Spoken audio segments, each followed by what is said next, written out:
Patrick Bruel est tout à fait différent dans ce film du Patrick Bruel beau, sympathique et gentil qu'on connaît. C'est pas un peu énervant à la longue cette image de marque qui te colle à la peau? Bah, elle a eu tendance à me coller à la peau pendant un bon moment, puis depuis depuis l'Olympia, depuis le film de Lelouch, depuis des événements un peu plus forts comme ça commence un petit peu à disparaître. Et puis là, c'est pour ça que quand j'ai lu La Maison assassinée, j'ai dit bon, c'est le moyen aussi de montrer autre chose. Et visiblement, bon, d'après vos réactions et les réactions des gens de presse et puis du public, ça a l'air de... Mais en fait, tu n'es pas si gentil que ça. Si, je crois que je suis assez gentil, mais je suis pas inoffensif. Disons que je suis... Tu peux faire du mal à quelqu'un? Ah ouais, quelqu'un qui fait du mal à quelqu'un que j'aime, je peux lui faire beaucoup de mal, oui. Qu'est-ce qui t'agace dans la vie? La mauvaise foi et la méchanceté. Enfin, la bêtise, au fond, la bêtise. Parce que la bêtise débouche sur tout. Je crois que quelqu'un qui est bête, un jour ou l'autre, il devient méchant. En ce moment, c'est le Patrick Bruel comédien qu'on voit beaucoup. Le Patrick Bruel chanteur, il en est où? Il en est qui va se remettre à écrire. On est en train d'écrire des chansons avec mon copain Presgurvic. Ouais. Et on va enregistrer, bon, d'ici le mois de juin, certainement plein de nouvelles chansons, puis un nouveau single, puis un nouvel album pour le mois d'octobre. Et puis il y aura de la scène, parce que je suppose puis que le passage surtout la scène, oui. qui a très bien marché à Olympia a dû te marquer. C'est-à-dire qu'après ce qui s'est passé, on a envie de recommencer. C'était bourré tous les soirs et vous avez dû rajouter des dates? C'est ça, oui. C'est plutôt bien. C'était formidable. Mais le C'était un vrai rendez-vous. Est-ce qu'il y a une vraie adéquation avec tu penses que tu plais au public que tu as envie de toucher? Il n'y a pas de public que j'ai envie de toucher, spécialement. Est-ce que tu fais la musique que tu aimes?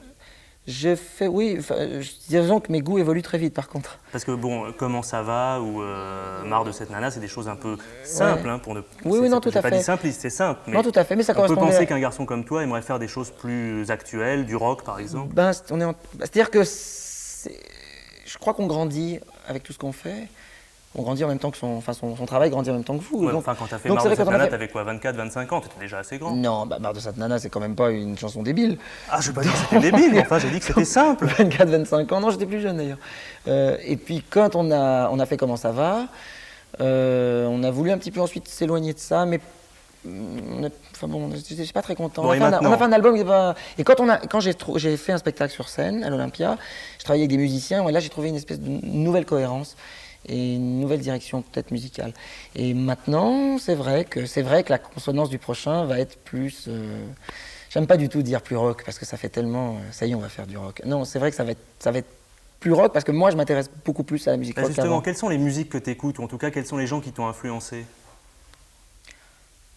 Il y en a beaucoup. Il y en a beaucoup, mais je suis très éclectique, moi. Les musiques que j'écoute, ça va de Mozart à Springsteen avec autant de régal. Alors c'est vrai que c'est difficile. Tu joues de quel instrument? Du piano et de la guitare. Et tu as commencé à faire de la musique à quel âge? À 16 ans. Et à cette époque-là, t'écoutais quoi? Ce qu'on écoutait à l'époque, c'est-à-dire quoi? Les Stones. À la même époque que moi, les Stones, les Who. Mais j'écoutais les Stones et j'écoutais Michel Sardou.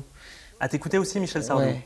Donc tu avais déjà un œil sur la variété française? J'avais un œil sur la variété, j'avais un œil sur le rock. C'est vrai que j'étais plus pur et dur à 12-13 ans que je l'étais à 14-15. Et j'ai un petit peu évolué après. Bon, ça... Là, je sais pas, qu'est-ce que j'écoute en ce moment? En ce moment, j'aime beaucoup l'album de... j'écoute beaucoup Bryan Adams. Voilà. Alors, le rock, on en parlera tout à l'heure. Tout à l'heure avec Bigot. Yves Bigot, vous avez un point commun, vous devez jouer au foot ensemble sûrement. On joue au foot ensemble, puis l'autre point commun, c'est qu'on se croise à peu près à tous les concerts, donc on a des choses à se dire. Et le foot, tu joues très souvent, je crois que en plus, il paraît que tu es bon. Ah bon? Demande à Bigot, je sais pas. Non, tu joues à quel poste? Numéro 10. Numéro 10. Et tu as suivi un peu l'équipe de France cette semaine? Il y avait un match important hier soir contre le Maroc. Oui, je sais même pas ce qu'ils ont fait d'ailleurs, tiens. J'ai pas suivi non plus le résultat. Tu vois. Ok. C'est très bien. On glisse.